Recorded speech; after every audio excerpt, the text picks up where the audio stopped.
See, I'm not one of these people who's worried about everything. You got people like this around you. Country's full of them now. People walking around all day long, every minute of the day, worried about everything. Worried about the air, worried about the water, worried about the soil. Worried about insecticides, pesticides, food additives, carcinogens. Worried about radon gas, worried about asbestos. Worried about saving endangered species. Let me tell you about endangered species, all right? Saving endangered species is just one more arrogant attempt by humans to control nature. It's arrogant meddling. It's what got us in trouble in the first place. Doesn't anybody understand that? Interfering with nature. Over 90%, way over 90% of all the species that have ever lived on this planet, are gone. They're extinct. We didn't kill them all. They just disappeared. That's what nature does. They disappear these days at the rate of 25 a day. And I mean regardless of our behavior. Irrespective of how we act on this planet, 25 species that were here today will be gone tomorrow. Let them go gracefully. Leave nature alone. Haven't we done enough? We're so self-important. So self-important. Everybody's going to save something now. Save the trees, save the bees, save the whales, save those snails. And the greatest arrogance of all, save the planet. What? Are these fucking people kidding me? Save the planet? We don't even know how to take care of ourselves yet. We haven't learned how to care for one another. We're going to save the fucking planet? I'm getting tired of that shit. Tired of that shit. Tired. I'm tired of fucking Earth Day. I'm tired of these self-righteous environmentalists, these white bourgeois liberals who think the only thing wrong with this country is there aren't enough bicycle paths. People trying to make the world safe for their Volvos. Besides, environmentalists don't give a shit about the planet. They don't care about the planet. Not in the abstract, they don't. Not in the abstract, they don't. You know what they're interested in? A clean place to live. Their own habitat. They're worried that someday in the future they might be personally inconvenienced. Narrow, unenlightened self-interest doesn't impress me. Besides, there is nothing wrong with the planet. Nothing wrong with the planet. The planet is fine. The people are fucked. Difference. Difference. The planet is fine. Compared to the people, the planet is doing great. It's been here 4.5 billion years. Did you ever think about the arithmetic?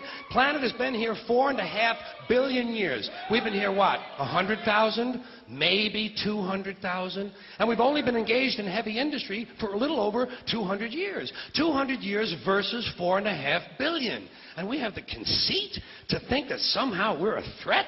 That somehow we're going to put in jeopardy this beautiful little blue-green ball that's just a-floating around the sun? The planet has been through a lot worse than us. Been through all kinds of things worse than us. Been through earthquakes, volcanoes, plate tectonics, continental drift, solar flares, sunspots, magnetic storms, the magnetic reversal of the poles, hundreds of thousands of years of bombardment by comets and asteroids and meteors, worldwide floods, tidal waves, worldwide fires, erosion, cosmic rays, recurring ice ages, and we think some plastic bags and some aluminum cans are going to make a difference? The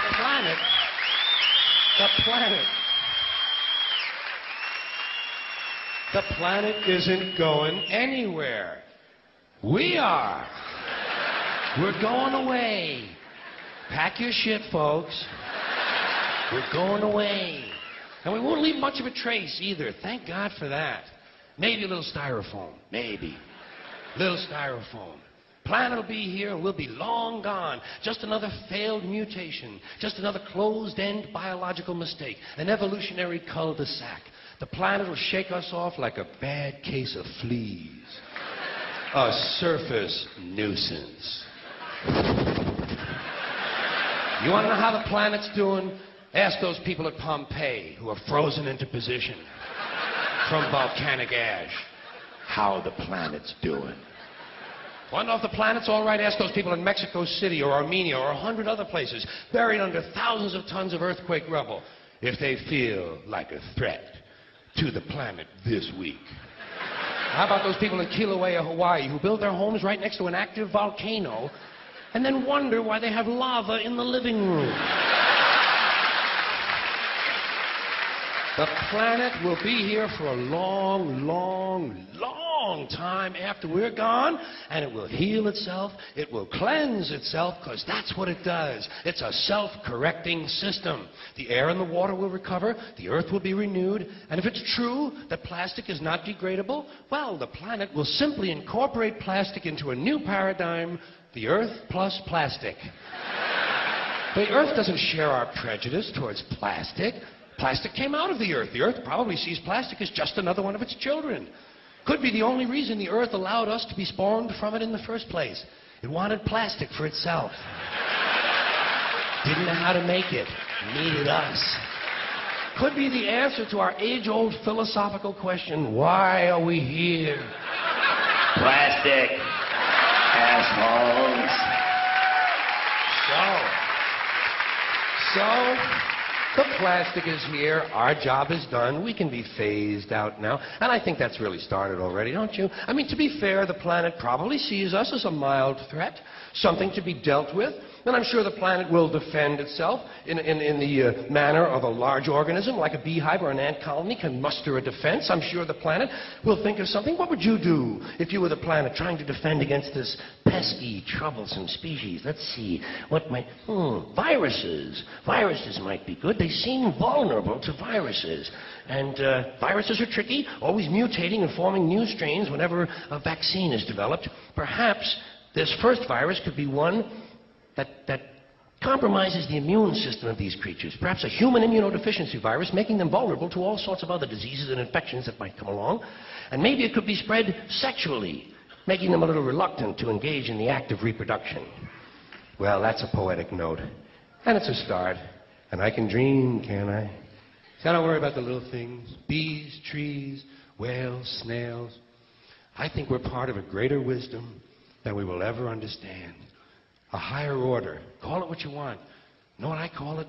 The big electron. The big electron. Whoa. Whoa. Whoa. It doesn't punish. It doesn't reward. It doesn't judge at all. It just is. And so are we. For a little while. Thanks for being here with me for a little while tonight.